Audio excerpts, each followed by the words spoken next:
In the Block 1-2 class, this is where we left off with asymptotes of exponential and logarithmic functions. These asymptotes work really the same way as they do with rational functions, with only a little bit of exception, and that is the fact that you're going to need to look for horizontal asymptotes in both directions anytime there's an exponential involved. It's possible to have a different asymptote on the left than what you have on the right.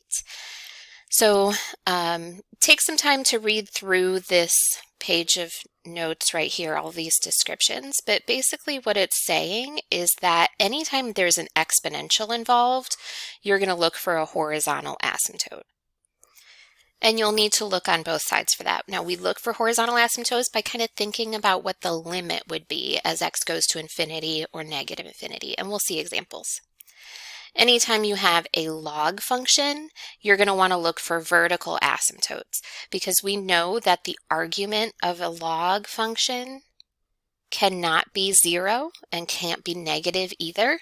Whatever makes that 0 on the inside there is going to be a vertical asymptote. It's basically like your endpoint or your starting point for your log function. And you should, from pre-calculus, be sort of familiar with the shape that these functions take. So let's look at an example of a function that is not a true rational function because it's got this exponential in there. It's not a true exponential function the way we're used to seeing it either. It's an exponential kind of mixed in with a bunch of other stuff. And so in order to know if there are horizontal asymptotes and how many of them, we need to look at the limit. And the way to look at the limit of this whole function is going to be to look at the limit of just this piece of the function that is actually interesting in some way. So we're going to think of just that piece of the function. Now that piece looks like an exponential function. It looks like exponential decay.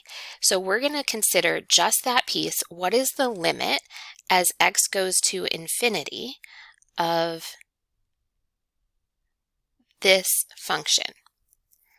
Now we know because that looks like an exponential function and it has a negative exponent up there, we know that as x goes to infinity, it's going to go to 0 because that's what exponential functions do, right? Exponential decay. So the limit as this goes to infinity is 0 for just that portion of it. Now, that means that the limit as x goes to infinity for this whole function that we're actually trying to find out about is going to be 200 over 1 plus 0 because this part goes to 0. So that is 200. And so we have a horizontal asymptote at y equals 200. Now we need to consider the limit on the other side because sometimes when you've got these functions that kind of mix the rational situation with other types of functions, you're going to end up with two different horizontal asymptotes. And I think that's what happens here. So in order to see what happens as this whole function approaches negative infinity, we want to first consider what happens when just this exponential part approaches negative infinity. And we kind of have a graph of what this exponential part looks like, right? So this graph that I sketched up here, that's just this thing. This is not the entire f function. It's just that exponential piece. So we know because that's an exponential decay function that as it goes to negative infinity, the limit is infinity. So that lets us say that the limit as x goes to negative infinity of this whole thing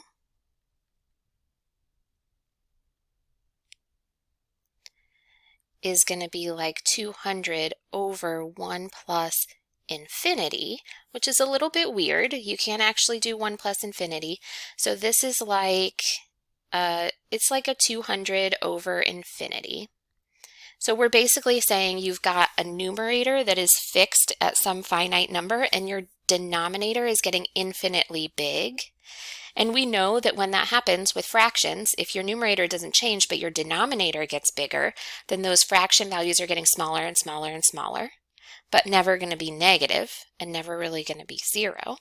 So this goes to 0.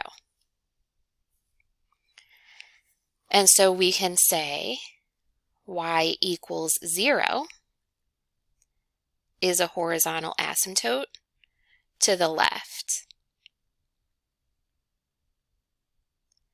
Now this one up here at 200 was your horizontal asymptote to the right.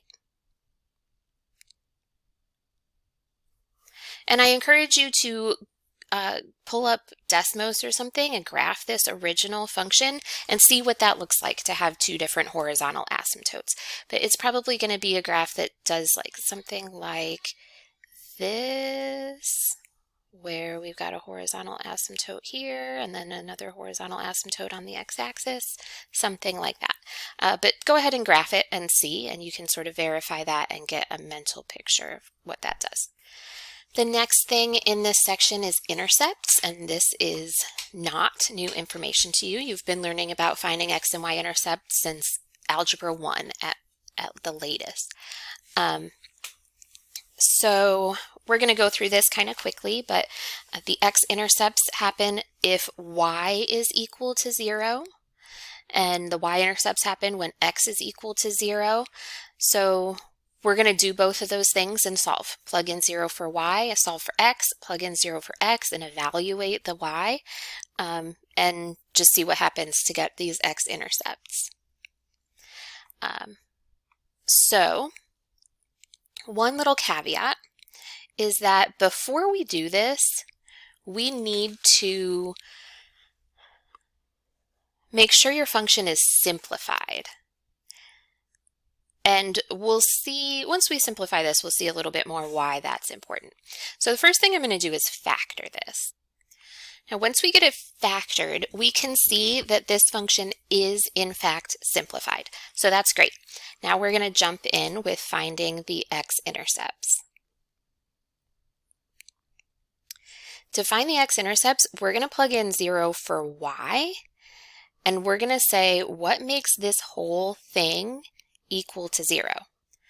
Well, the nifty part about that is in order for the whole thing to be equal to 0, we only need the numerator to be equal to 0. So we get to just sort of ignore the denominator. And we've already factored this numerator, so we're just going to copy this from up above.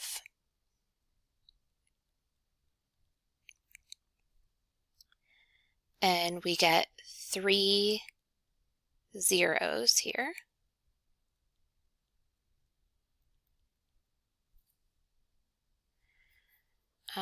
And so our x-intercepts are 0, 0, 3, 0, negative 2, 0. Now here's the one extra thing to think about. It's not really extra work to show, but it's something to think about. We need our x-intercepts to be places where the y value is 0 and not that the y value is undefined.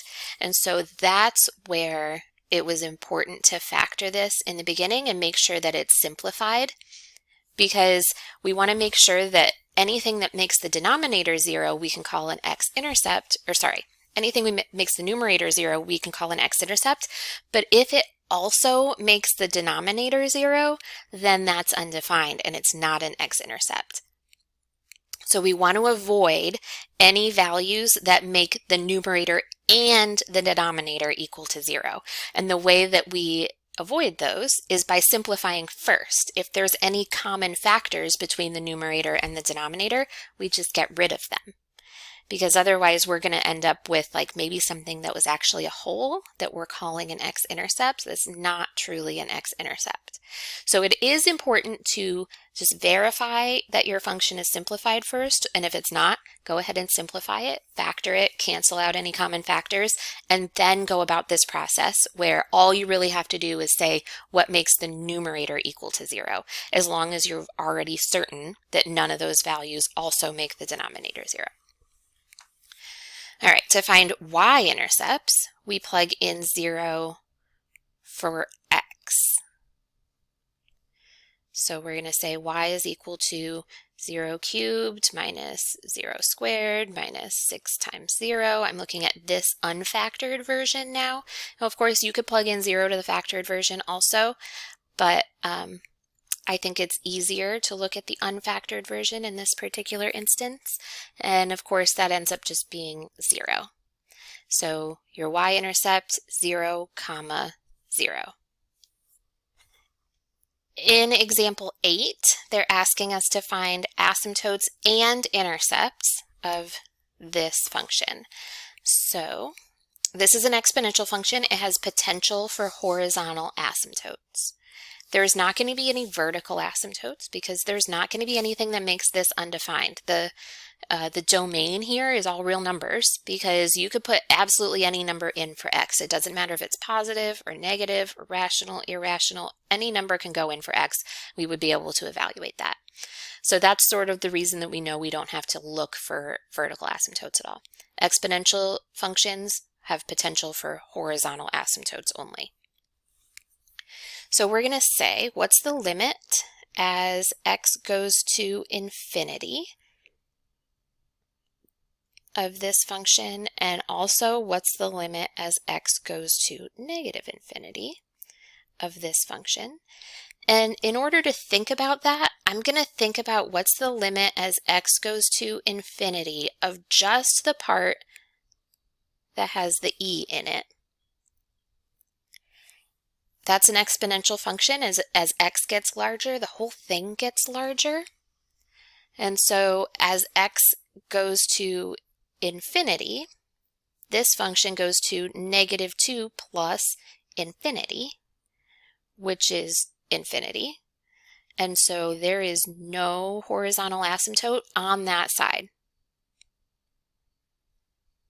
But I know there's probably a horizontal asymptote somewhere because it's an exponential. And that's just how they work. And so it's probably going to show up on the other side. Now, the limit as x goes to negative infinity of this function, because that's an exponential growth function, as you go to negative infinity, that's where you get the 0. And so the limit of our actual function g of x as x goes to negative infinity is -2 plus 0, which is, of course, -2. So y equals -2 is a horizontal asymptote to the left. And then to find our intercepts, I'm going to plug in 0 for x and plug in 0 for y. So let's figure out what's g of 0.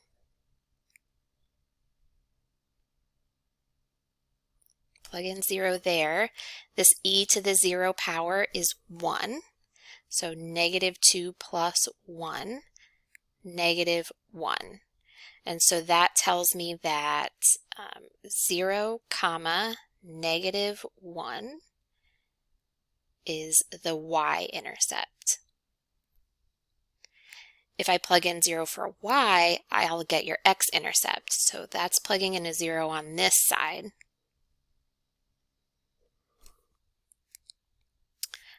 Forgot a plus sign in there. Hang on. Okay. So move the 2 to the other side.